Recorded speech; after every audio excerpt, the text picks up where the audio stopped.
Hey everybody, welcome to the Soap Thing Project. In this video we're going to do my very first shave with the Blackland Era Level 3. So stay tuned.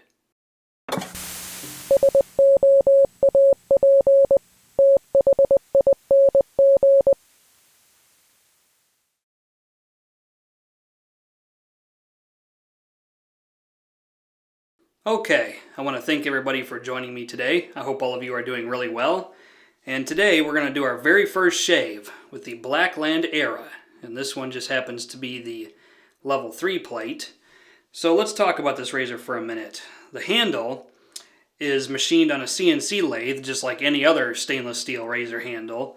The head, on the other hand, is made from a complex combination of CNC machining and 3D printing using MIM parts, metal injection molding. The handle is 303 stainless steel and the head is 17.4 stainless steel.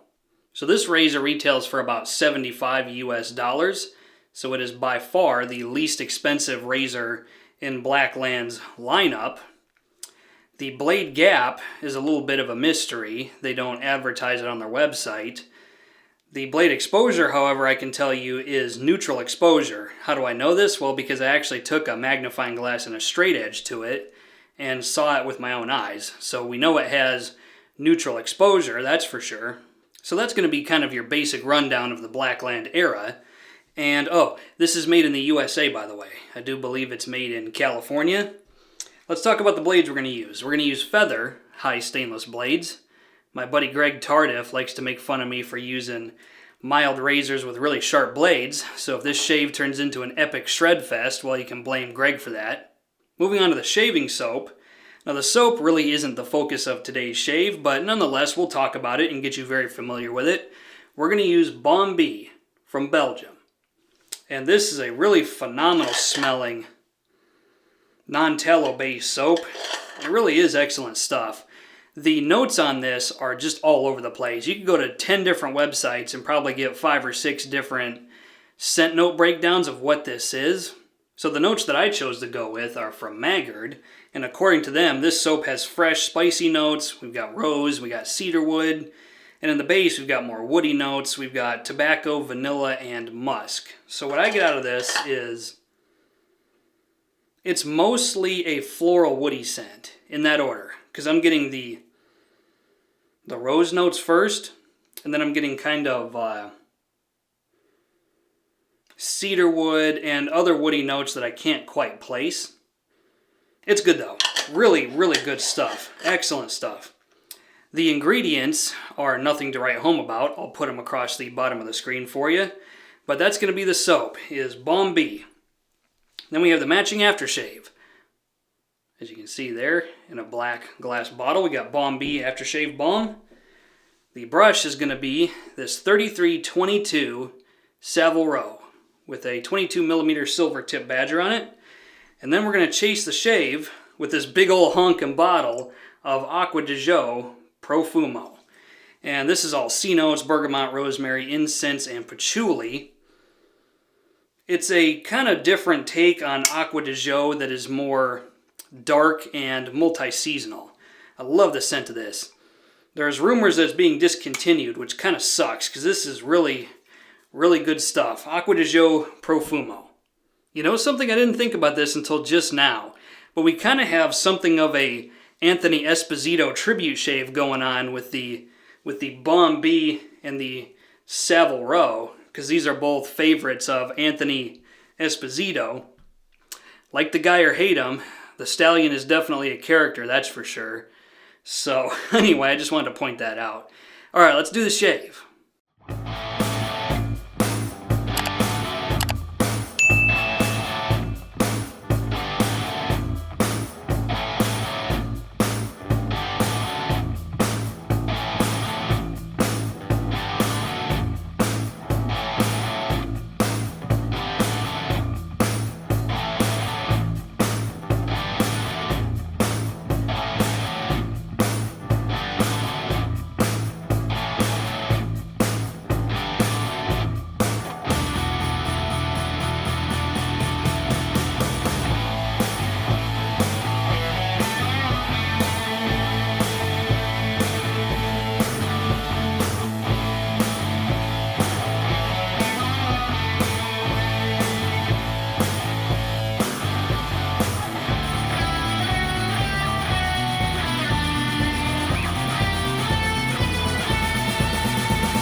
Okay, just wetting the face with cold water. 2 days growth on the face today. And here we have the Balm B loaded into the top half of the shave bowl from shavebowl.com. This is actually a two-piece bowl. The bottom half is on loan to a friend of mine in the local area who wants to try wet shaving, so had to give him a bowl and a brush and a soap and a razor and a few other things, so hopefully he catches on to it. Alright, so the scent strength on this is a 3 out of 5. So average, moderate scent strength. Let's put it on. No pre-shave today.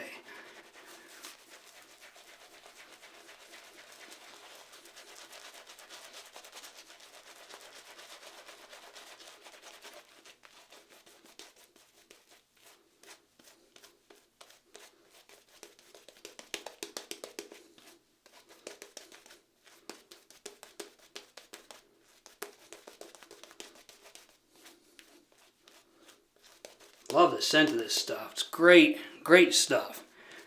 One of the better legacy soaps in my entire collection, that's for sure. Okay, leather's a little thin, but it should get the job done. Now, the reason we have a feather blade in the Blackland Era is because I'm guessing that this is going to be kind of mild. And as a reminder, if things go sideways, it's Greg's fault. So let's just start right here. Here we go.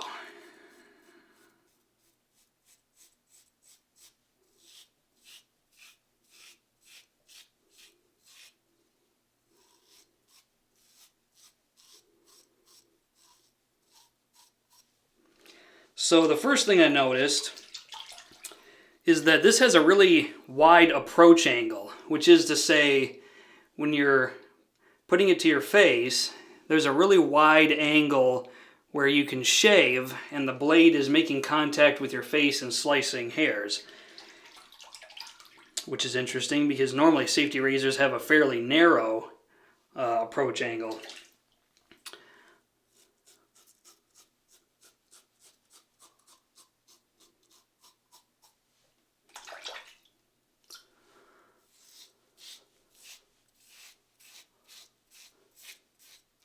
Having the camera there is like a second mirror. The reason I have the camera off to the left is for a couple reasons. I can shave and look into the mirror, but also because I've actually done demos with the camera directly in front of me, and I almost ruined the camera because it was getting caked on with water and shaving soap, and the camera's kind of expensive, and so I had to move a little bit further away. But then the result is I got the camera screen as one mirror and then my regular mirror is the other one, so it kind of gives me a bunch of different angles I can shave at.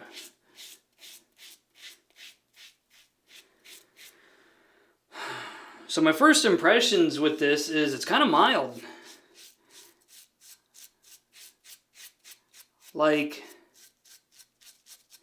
I would absolutely not want to go any lower than this. Like, I cannot imagine how mild a level 1 or a level 2 would be. Like, even if you've never shaved with a safety razor before in your entire life, I would tell you absolutely do not go any lower than this, because otherwise you're just going to spin your wheels and not really accomplish anything. Like, you only got so much time to stand there and blade buff before it's just kind of getting monotonous and repetitive.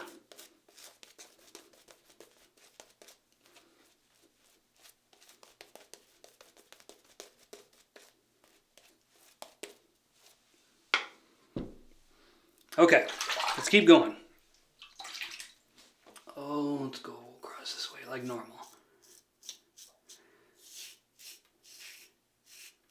The reason I don't shave against the grain on my face usually is because I'm actually really prone to ingrown hairs when I do that.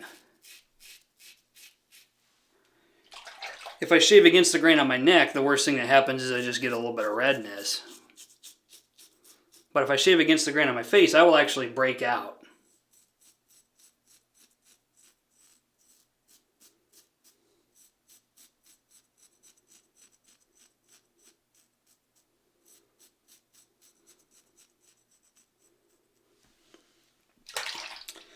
I feel like this is mild enough that you could be pretty irresponsible and it'll still give you a forgiving shave.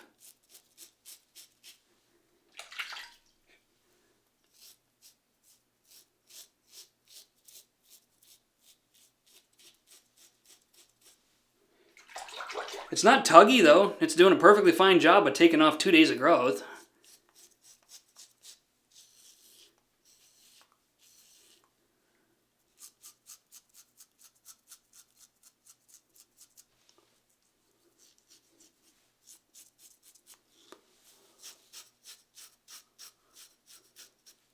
I am finding that I'm having to do quite a lot of blade buffing though. I don't mind doing that. I feel like this would be kind of a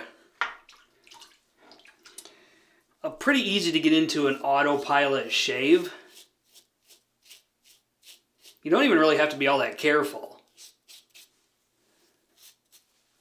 Do I need to put some more lather back? Yeah, let's do that. Let's do that.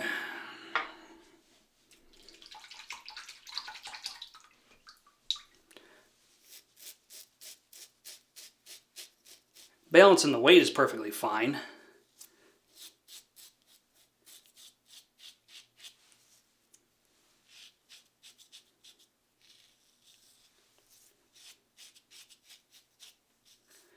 But I'm noticing a lot of spots where it's not particularly close. Now, I don't get BBS shaves anyway, because that's asking for trouble. All I care about is that I get a good, clean shave and that it's DFS or close to it.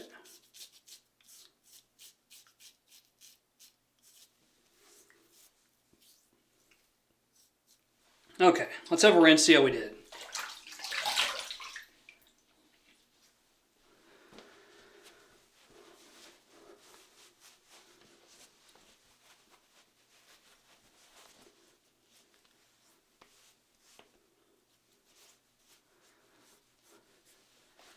Well, it feels like a perfectly normal shave. I did have to do a little bit more blade buffing than normal, but I came out at the other end with no nicks or cuts, no redness, no irritation. I mean, isn't that the whole point of a shave, is to have it be comfortable? So let's move on to the alum block. Okay, here we have my piece of crap Pro Razzo alum block. We're going to wet it, we're going to put it on the face. I'm being sort of facetious, by the way.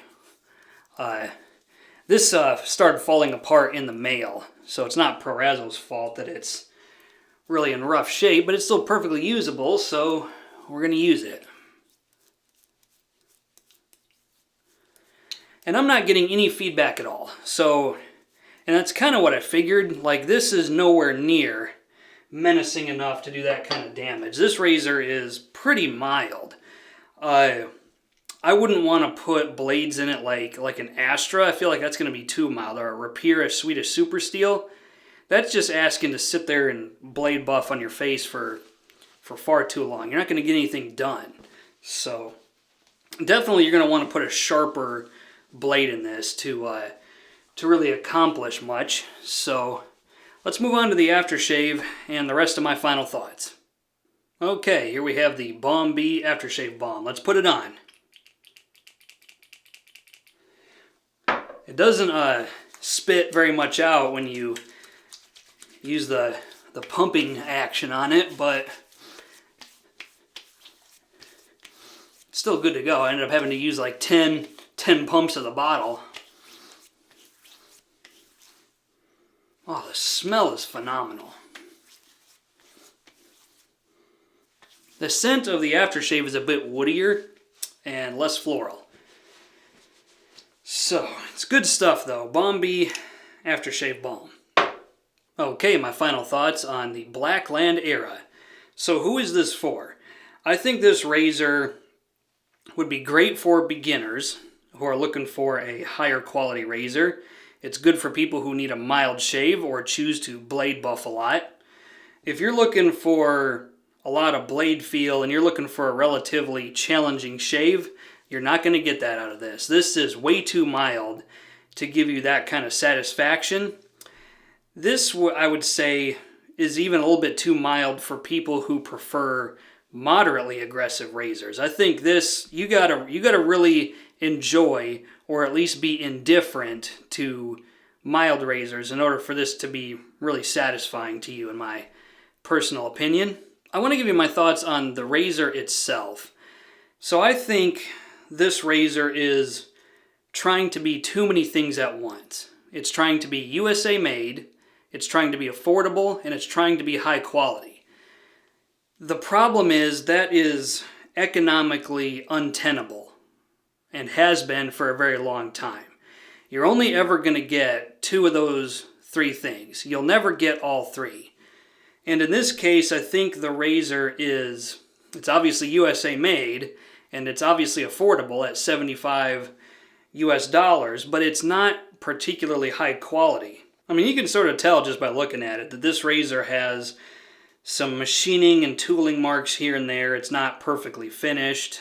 The head doesn't look perfectly straight.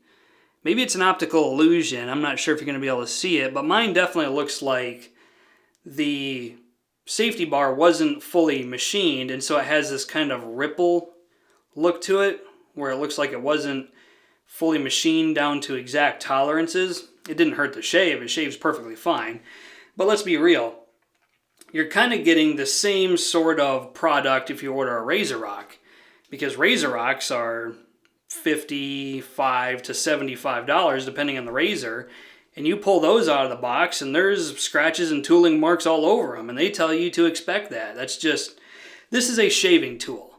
All right, this is not a piece of jewelry quite like the $300 and $400 razors that you can get from some other machinists here in the US. This is a shaving tool.